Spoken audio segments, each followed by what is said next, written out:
Neste quarto vídeo de introdução ao HTML vamos falar sobre algumas tags fundamentais, algumas tags básicas para começarmos a ver como é que nós podemos adicionar conteúdo aos nossos documentos HTML e começarmos ao pouco e pouco a vermos que tags é que temos disponíveis.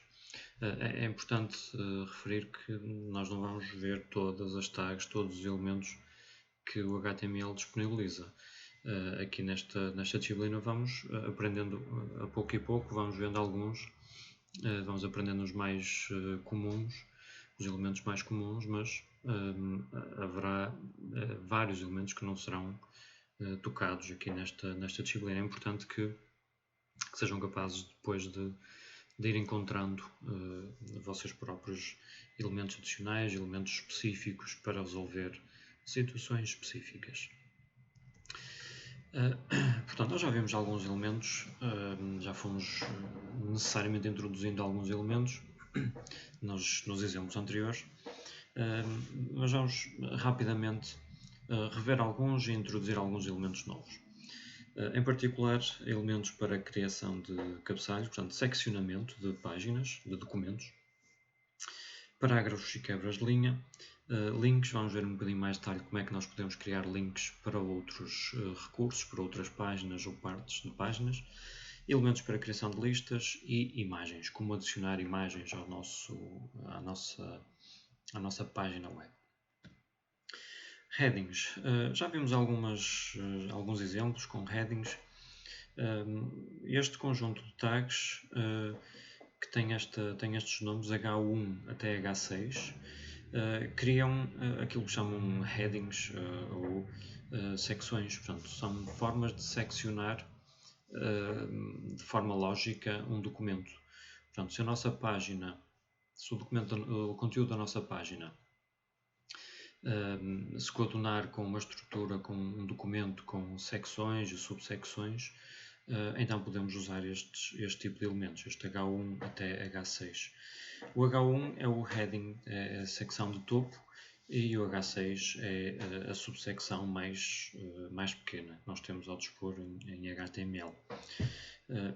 Portanto, o funcionamento destes elementos, sobre o funcionamento destes elementos não há muito a dizer. A representação default é esta que estão a ver aqui deste lado, para cada um deles. Portanto, recordar que isto são elementos de bloco. Portanto, quando nós escrevemos um H1, automaticamente o browser vai colocar todo o conteúdo desse H1 numa linha própria. Vou adaptar aqui este exemplo para demonstrar. Vamos supor que eu tinha nesta primeira linha que tinha escrito algum texto antes do H1 e algum texto depois, mas tudo na mesma linha.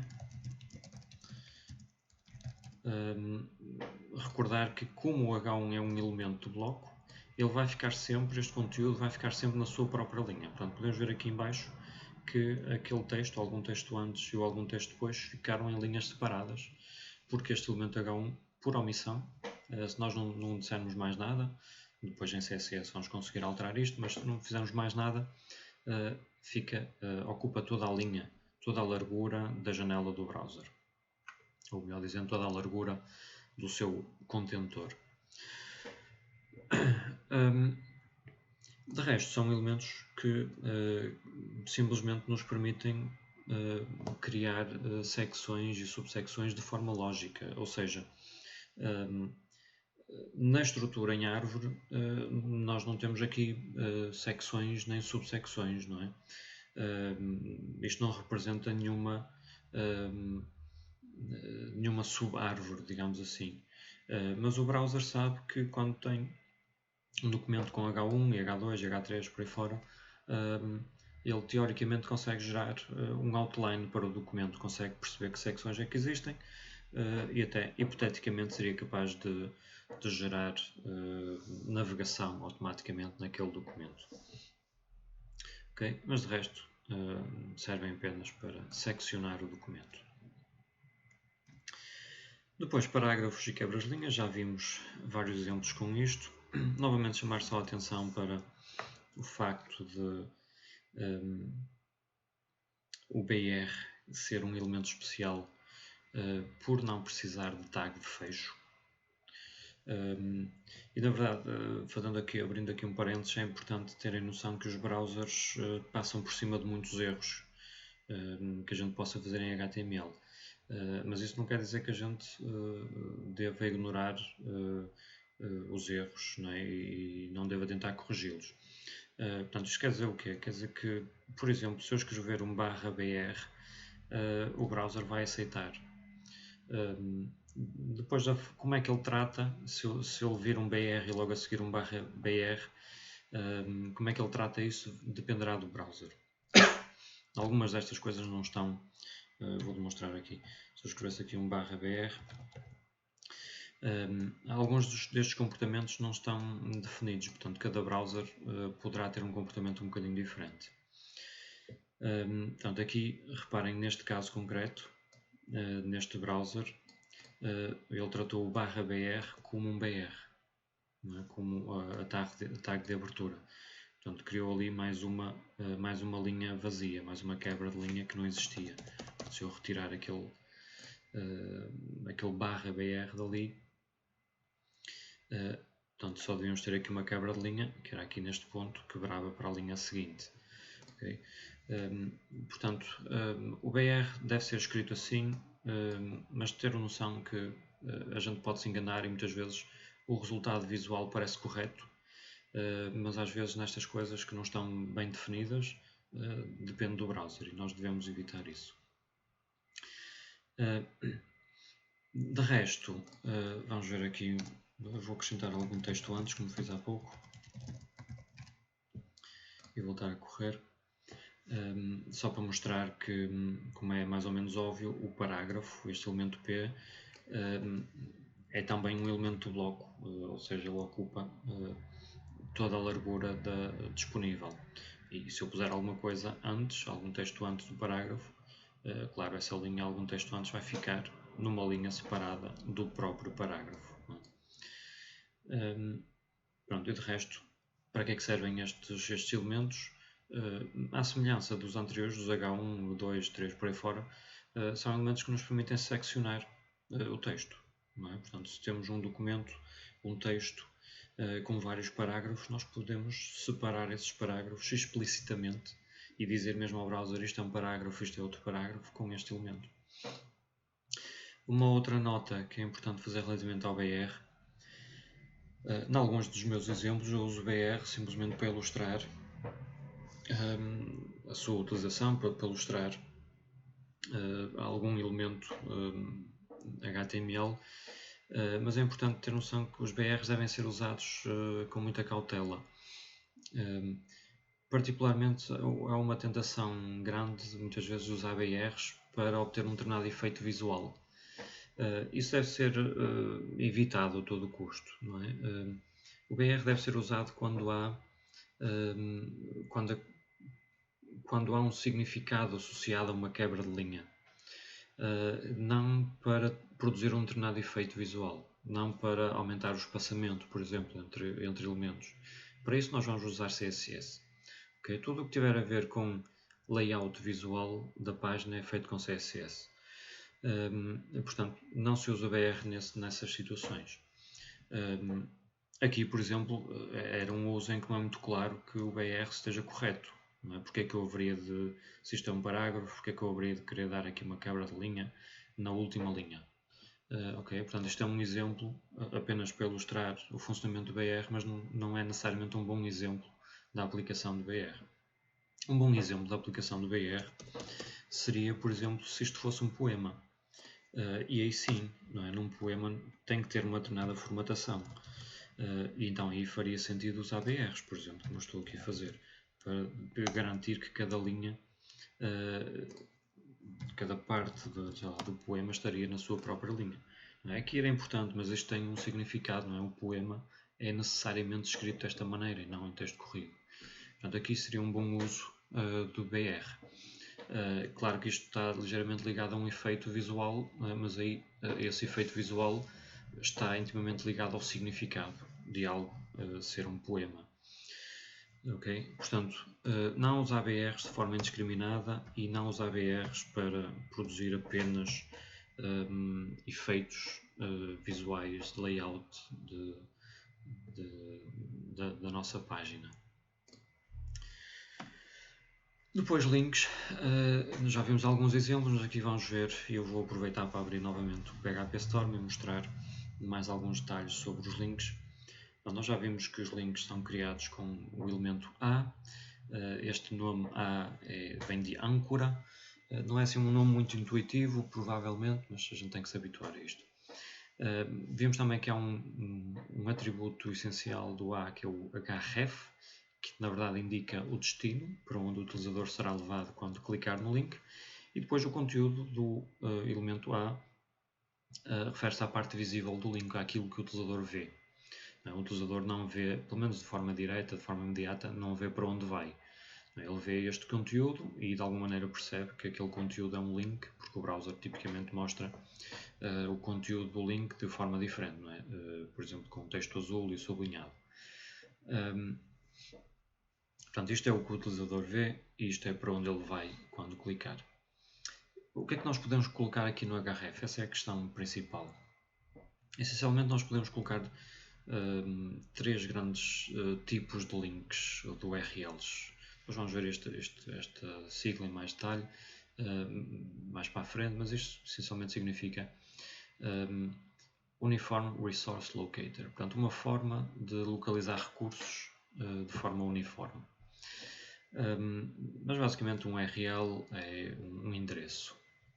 E nós podemos usar três grandes tipos de endereços. Endereços absolutos, como este, em que colocamos tudo, desde o HTTP, o nome do servidor e depois eventualmente até um caminho para o ficheiro. Um endereço relativo, e estes devem ser os mais comuns, relativo ao nosso próprio projeto, ao nosso próprio site.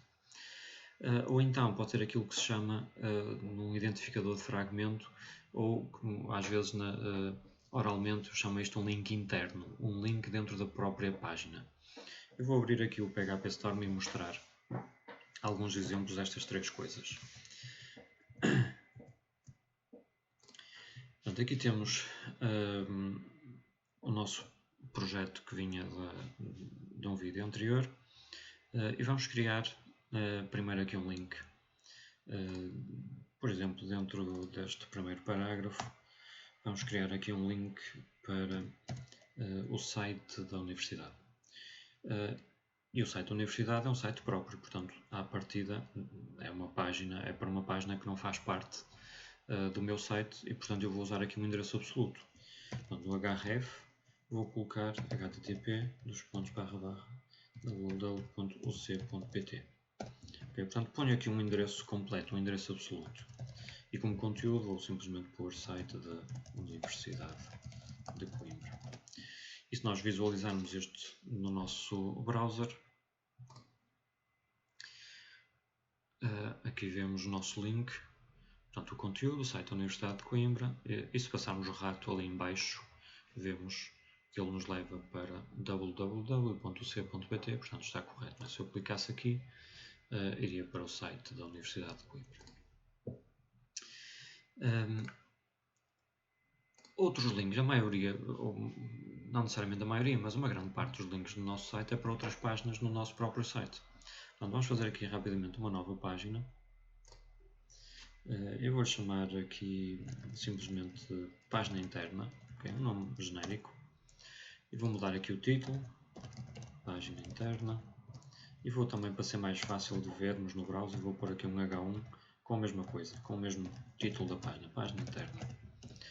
E agora na nossa página principal, no index, para além deste link no nosso primeiro parágrafo, vamos acrescentar aqui um outro link. Okay, eu vou dar aqui um BR simplesmente novamente para ser mais fácil de vermos no resultado, mas chama a atenção que este não seria um bom uso do BR, okay? É só para facilitar a vida, para não perder tanto tempo a escrever o exemplo. Portanto, vamos escrever aqui um link, mas um link para o nosso próprio site. Portanto, um link relativo. Como é relativo, o nosso href pode ser mais simples.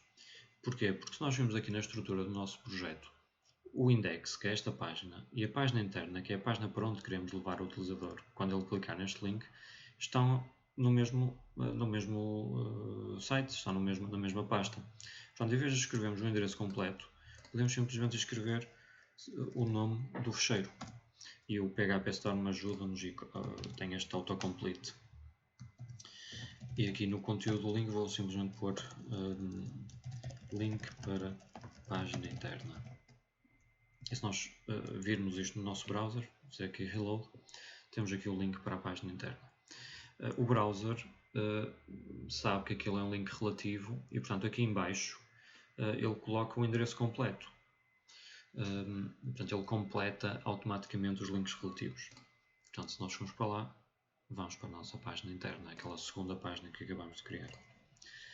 O último tipo de link que nós podemos criar são aquilo que às vezes eu chamo links internos, portanto, dentro da mesma página. Para demonstrar isso, vamos colocar aqui mais algum texto, simplesmente para garantir que o conteúdo da página é maior do que apenas um ecrã, okay? Para tornar mais óbvio o interesse destes links internos. Eu vou começar por ir ao lorem ipsum e copiar aqui algum texto.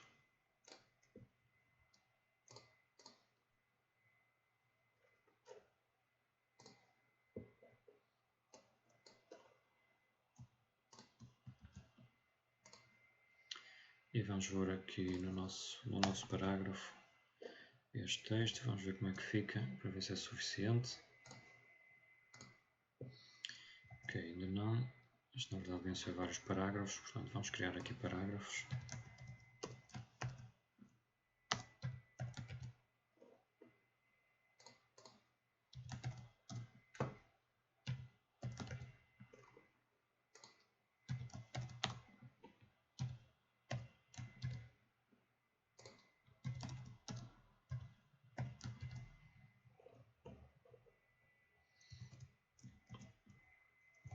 Ok, agora vamos simplesmente duplicar isto até o conteúdo exceder aquele ecrã e o browser mostrar algum scroll, só para tornar mais óbvia a utilidade dos links internos. Agora vamos supor que nós aqui em cima queríamos criar uma espécie de tabela de conteúdos e permitir que o usuário saltasse imediatamente para uma secção. E vamos pôr essa secção, vamos querer que o usuário possa saltar para esta subsecção. E vamos pôr aqui só mais um parágrafo com conteúdo da subsecção. Como é que nós permitimos, como é que nós fazemos estes links internos, estes links dentro da própria página? A primeira coisa é conseguir identificar o elemento para onde queremos saltar, o conteúdo para onde queremos saltar. Como nós queremos saltar para esta secção, para esta subsecção, vamos adicionar um ID a este elemento H2. Recordam-se aquele atributo ID, que são atributos que qualquer elemento pode ter. Um dos usos que eles têm, que este atributo ID tem, é precisamente isto, é permitir-nos identificar um elemento para depois nós podemos usar num link interno.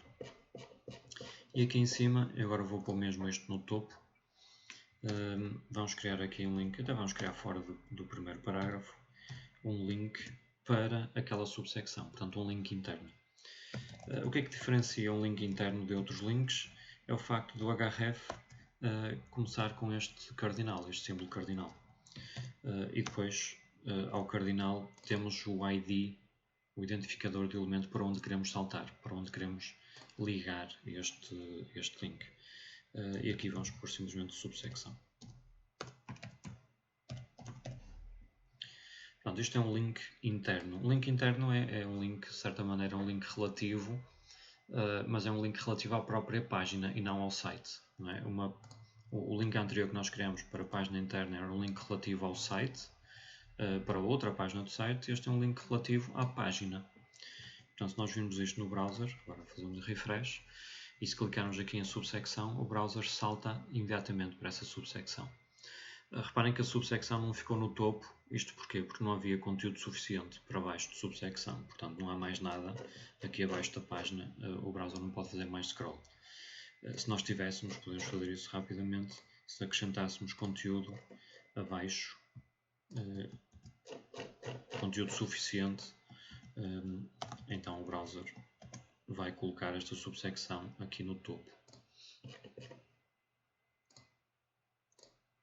Ok? Portanto, já precisávamos de mais um bocadinho de conteúdo aqui em baixo, porque ele chegou novamente ao limite do scroll, mas dentro desse limite o browser vai saltar, vai mostrar aquele conteúdo para onde nós saltamos. Um outro elemento, mais ou menos básico, na verdade são um conjunto de elementos que nos permite criar listas. Portanto, simplesmente listas de itens. E há dois elementos que nós podemos usar para criar listas, para criar dois tipos de listas diferentes. Uma lista não ordenada ou uma lista ordenada. Uma lista não ordenada é simplesmente uma lista cujos pontos não têm nenhuma ordem específica, não têm nenhuma ordenação e, portanto, são representados por default com estes pontinhos. Numa lista ordenada, os itens são mostrados com números, né, sequencialmente. 1, 2, 3, por aí fora. Como é que nós criamos estas listas? Usando vários elementos, um conjunto de elementos. Se queremos uma lista não ordenada, usamos o elemento UL. UL significa Unordered List. E depois cada item da lista, para cada item da lista nós usamos elementos LI, List Item. Portanto, na verdade, o criar uma lista implica sempre usar dois tipos de elementos, o L e depois LI, ou então se quiséssemos uma lista ordenada, em vez do L usaríamos OL, Ordered List. Estas listas podem ser aninhadas, podemos criar listas dentro de listas e até podemos criar uma lista não ordenada como um item de uma lista ordenada, como neste caso.